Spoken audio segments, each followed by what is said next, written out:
Welcome back, friends.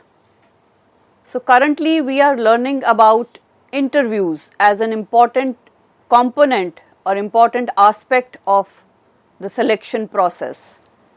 So up till now we have learnt that what is an interview, what are the characteristics of an interview, what are the objectives of interview, and why interviews are important. Because everything cannot be judged through selection tests, so interviews are conducted. So in this section of the lecture, we are going to discuss about the types of interviews and what are the traits of interviewer. So to begin with, let's learn briefly about the various types of interviews. So the first one in this series is the patterned, structured or a guided interview. So as the name is self-explanatory, a patterned or a structured interview is something that is pre-planned and it is carefully designed to have a high degree of accuracy and precision. So here the same questions are asked to people, so there is no difference in the structure of the questions. And the list of these questions are prepared by the interviewer in advance on the basis of job specification. So depending upon the type of job that you are hiring people for, the interviewer will make a proper list of the questions that are to be asked and to secure information from the candidate. So the questions are asked in a particular order with very little deviation. So there is no deviation and we can say there is no subjectivity while asking questions. So there is a proper format and the questions are asked in that order only. The ideal and standard answers to the questions are determined in advance. So even the answers are determined in advance. So that is why we call it as a patterned or a guided interview. And there is no scope for bias on part of the interviewer, because you already know that these are the answers that we expect from people. These are the answers of these questions. So there is no scope for bias. It is either the right answer or the wrong answer. So there is no subjectivity involved. No perceptual errors are involved. Then it gives an adequate opportunity to the candidate to express his ideas and viewpoints. And the main purpose of this interview is fact finding and not awarding a judgment. So here you are not basically judging a person, but you are just trying to find out certain facts from that person. It measures personality, motivation and the interest of the candidate, because this information can be secured from elsewhere. Useful in selection of semi-skilled employees. So these interviews are basically helpful when you are hiring people who are semi-skilled. So coming to the next type of interview, it is the opposite of a structured or a guided interview. It is called the unstructured or unguided interview. So as the name suggests, it does not have a structure and it is not planned in advance. It is designed to let the candidate speak his mind freely, and the idea behind this type of an interview is to give candidates the complete freedom to express themselves. It is not directed by predetermined list of questions. So there is no particular list as there was one in the structured interview. We had a list of questions and we also knew the answers in advance. But here there is no certain list of questions. So this type of an interview is flexible in nature and candidates feel very comfortable and free, and the basic objective of this kind of a interview is to find out the feelings, the desires or the problems of the candidate. So it is more often used in situations other than hiring, such as counseling, processing of grievances and exit interviews, and we are going to learn about all these interviews further. Third type of interview is the depth interview. So these are basically aimed at uncovering the issues in order to obtain detailed results. So getting here we are, delving deep into a person's personality, and it allows you to gain insight into the experiences, feelings, and perspectives of a candidate. So that is the main objective of depth interview. They are semi-structured in nature, and the questions are used in key areas which have been studied in advance by the interviewer. So after getting the basic nature of the job and some basic competencies of the candidate, the interviewer then asks some deep questions to the candidate to get in maximum information from him. And many probing techniques are used so that results are understood through exploration and explanation. And the interviewer asks some follow-up questions to gain a deeper perspective and understand the participant's viewpoint. Then the next type of an interview is the stress interview. Well, on one hand we say that the interviewer should not stress the interviewee or the candidate. He should not put the other person in stress and make them comfortable. Then why stress interview? So let's learn why stress interview. Here what is done basically, let's learn first about what is a stress interview. It is a type of interview where stress or strain is put on the candidate deliberately and designed to test the candidate's conduct and behavior under stress and strain. And the interviewer, how does he or she put stress on the candidate? They can ask questions rapidly in a very quick or swift manner. They can be criticizing the candidate's answers, or the team can be interrupting him frequently. So if I am speaking or I am giving answer to the question asked, somebody will interrupt me, and when I say the second sentence, another person also interrupts me, or too many questions are asked at a time by many interviewers. So all the interviewers try to throw questions at me. So what will I do? I will be under stress at that time, because I will not be able to listen to each one of them, think, comprehend, and then respond. Or somebody can start making negative remarks to my answers, or they can even put me in an awkward situation. But at the same time, they are carefully observing me. They are observing my emotional stability and my balance.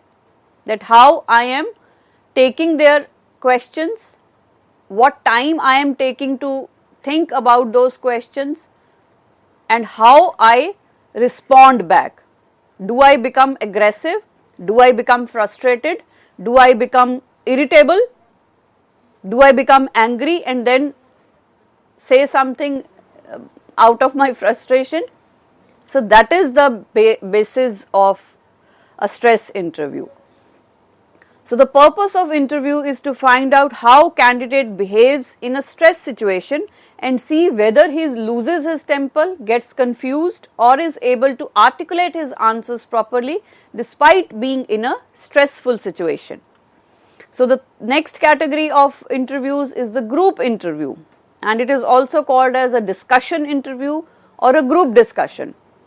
So here groups rather than individuals are interviewed, where they are given a specific problem and is asked to come to specific decision within a stipulated time. So there can be a group of 5 to 10 people, and the interviewer can give them some situation or give them some problem, and people have to work in groups. They have to come out with a solution in groups. So this is not an individual effort, but it is a group effort.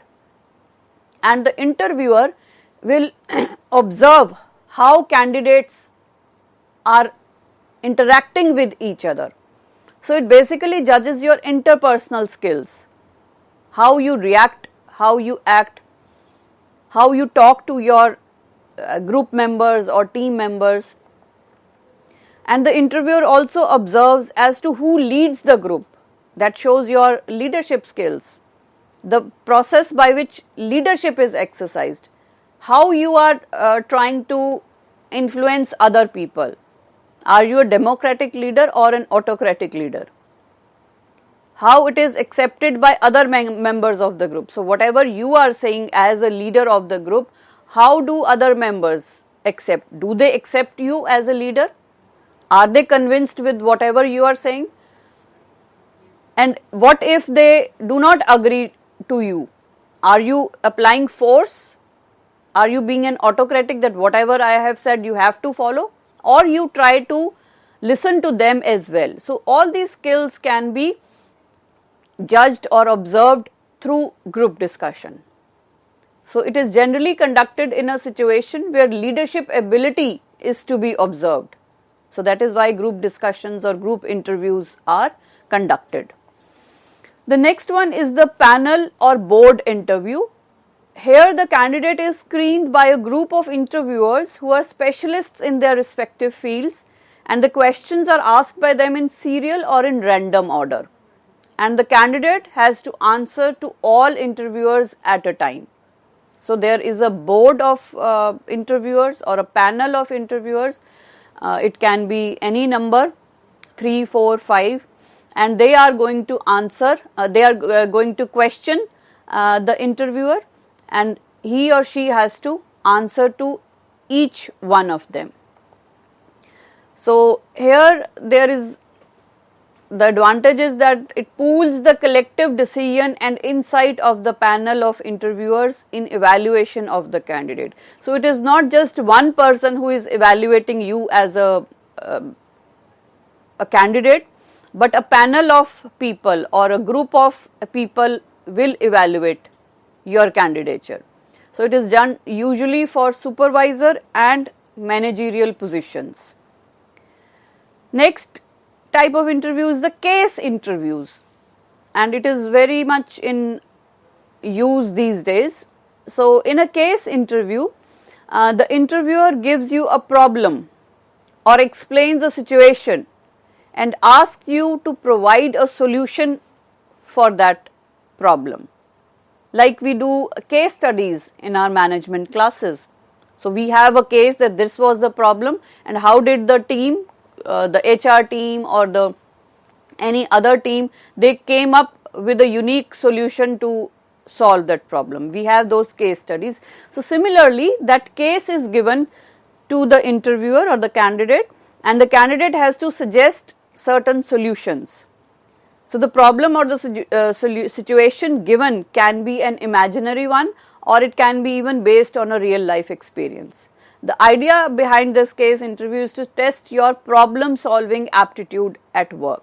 How you can be a problem solver, how you can think critically, how you can think maybe out of the box, how you are innovative in dealing with problems, coming out with some creative solutions for that matter. The next category of interviews is the exit interviews. So as the name suggests, these are conducted when an employee resigns from an organization. So these are basically informal discussions about what were the reasons for exiting the organization and what policies or what things should be improved. So when you are leaving an organization, you are not under pressure to please everybody. You are not under pressure to say all the good things about your job or about the supervisor or about your manager.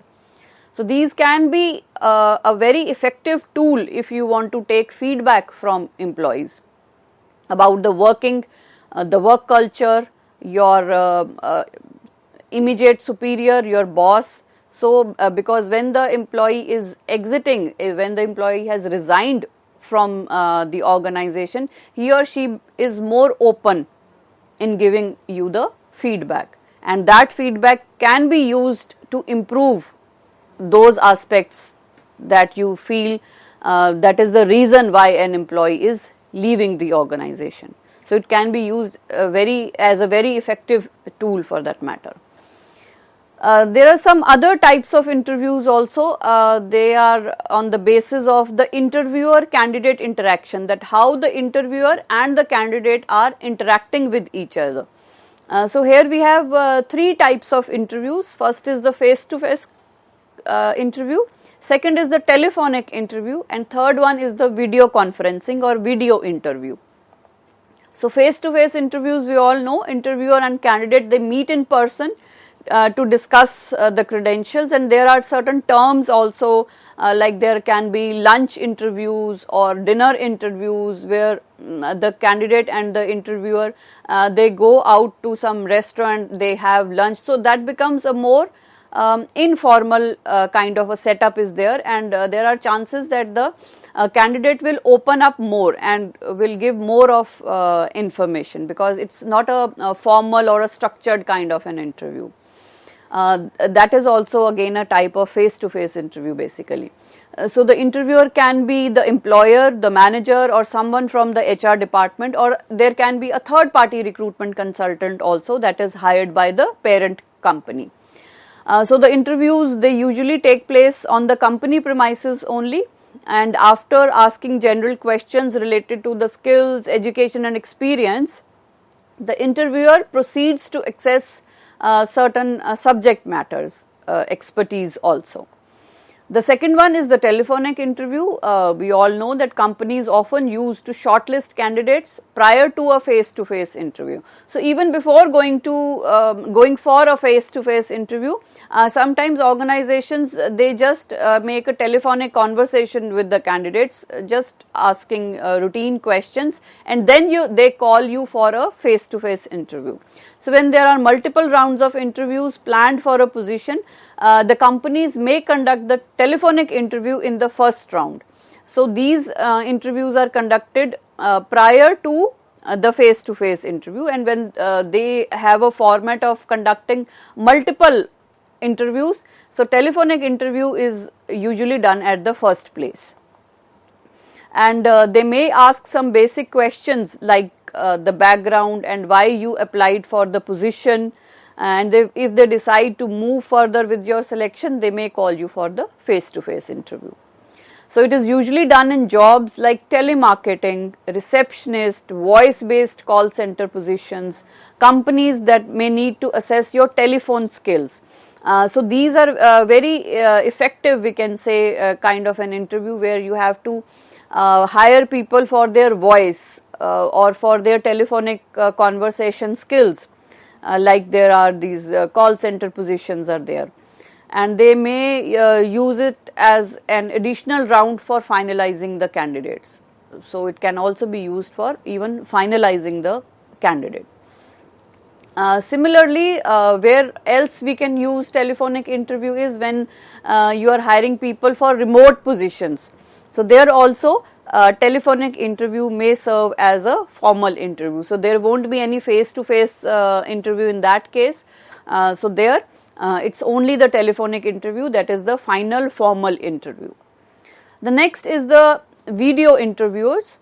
So companies usually conduct video interviews for remote positions, or in cases where it is not possible for the candidates to attend an interview in person. So we all know that during the pandemic phase, the last 2 years, it was largely adopted by majority of the organizations.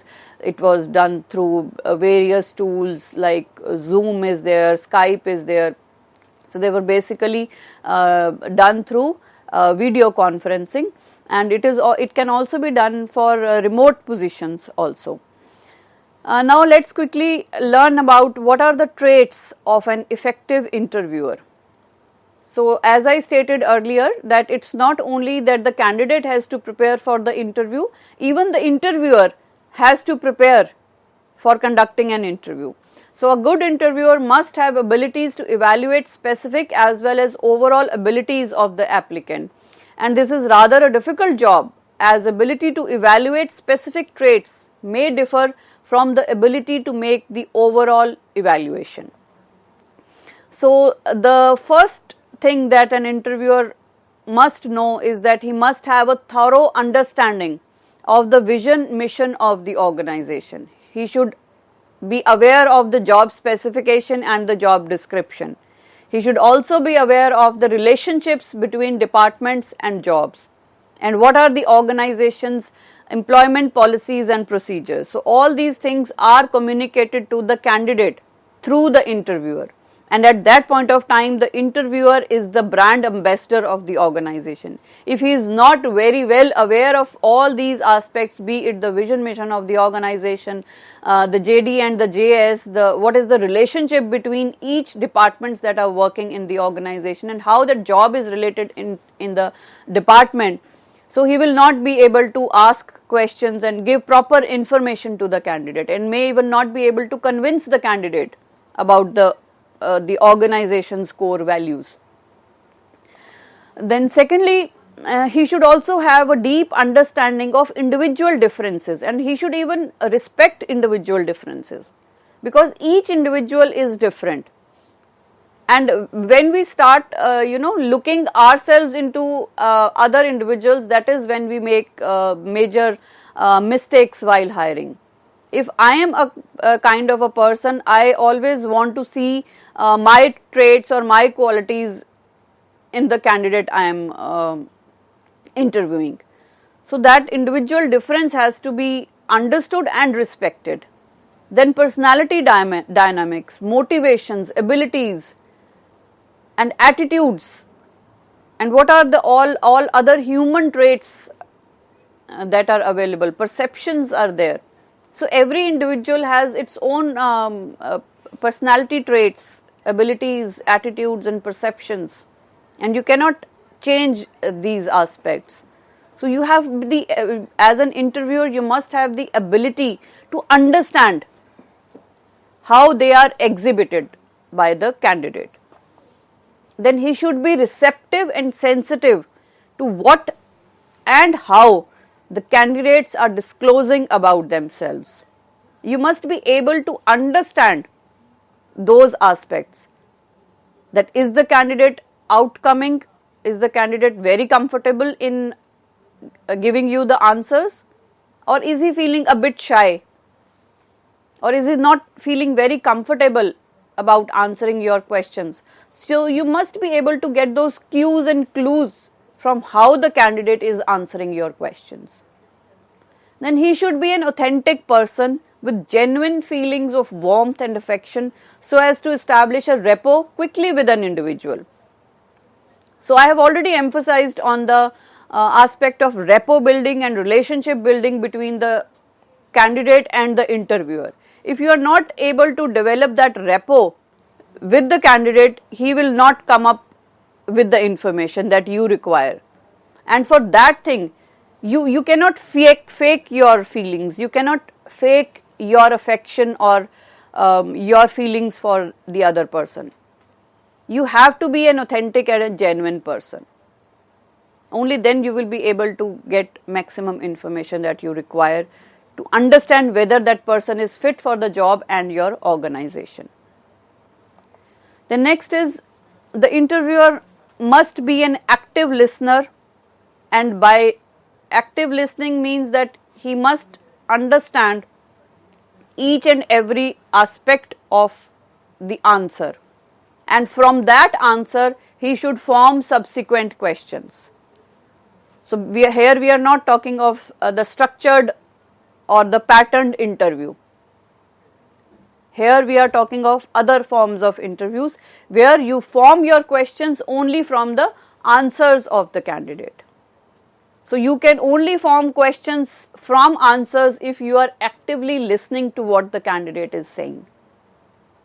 Then you should be intelligent enough to make improvisations when necessary, because when you go for taking an interview, conducting an interview, you have certain preconceived notions, or you have certain a basic format in your mind that okay, I am going to ask this, a basic structure is there in your mind.